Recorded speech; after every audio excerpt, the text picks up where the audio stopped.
I'm here with my 2012 Suzuki Kizashi. I installed a extra brake light for the Suzuki symbol and it has burnt out, so I'm going to need to replace that. To start, you got to remove the trunk liner. There are 12 plastic rivets total. Just take a plastic tool,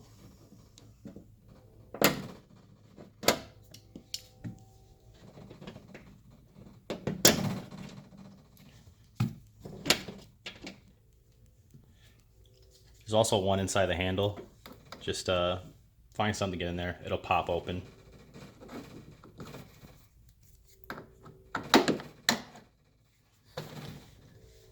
Put that one right there. Once you take out that one rivet inside the handle, this just falls right out. It's actually two hinges you hang it on, just like that. And then you can go ahead and remove their trunk liner.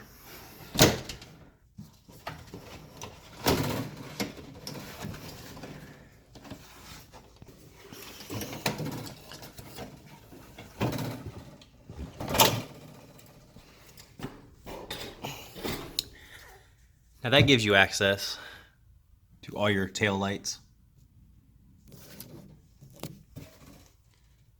Just take those out. If you did need to remove that brake light because it's out, those are both 10 millimeters.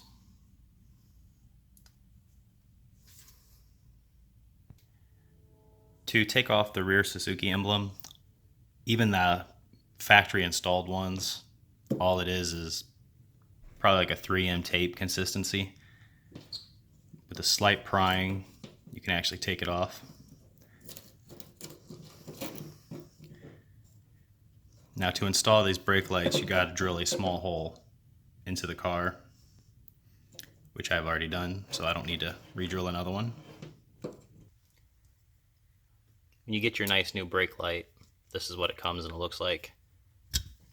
So unfortunately I'm going to have to spend the extra time and remove it because you want it to be a nice flat surface for it to stick, get a good seal. So once you get your Suzuki symbol, tear off the 3M tape.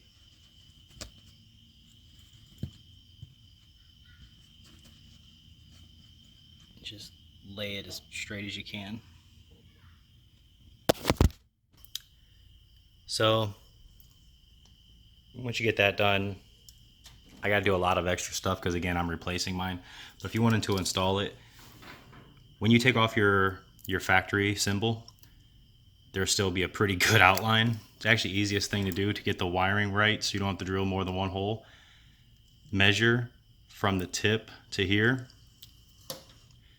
and it'll actually line up to here. You get done drilling, put some clear coat or sealant around here so it doesn't rust like mine did, because I didn't do that, so don't do what I did. So once you have your hole drilled, you're going to need to access this wiring harness right here.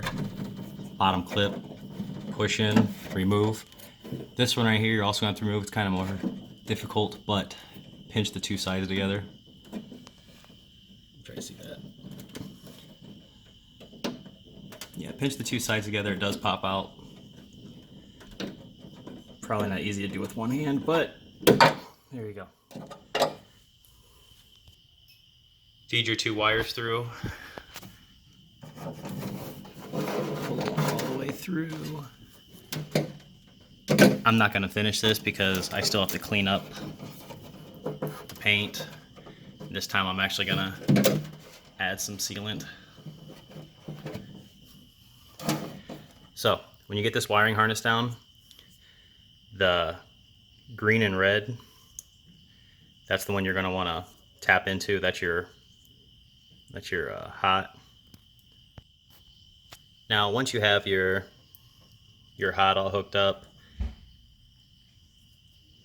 I would suggest soldering it, but in most of my newer cars I do, but for this one black tape will work.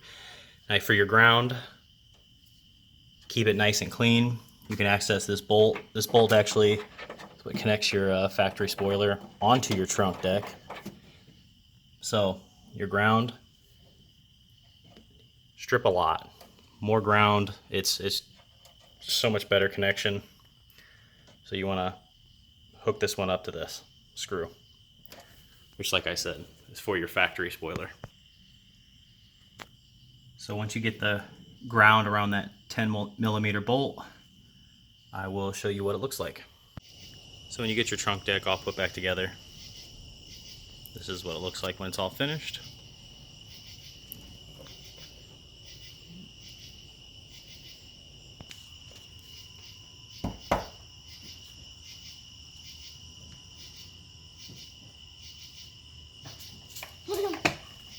This is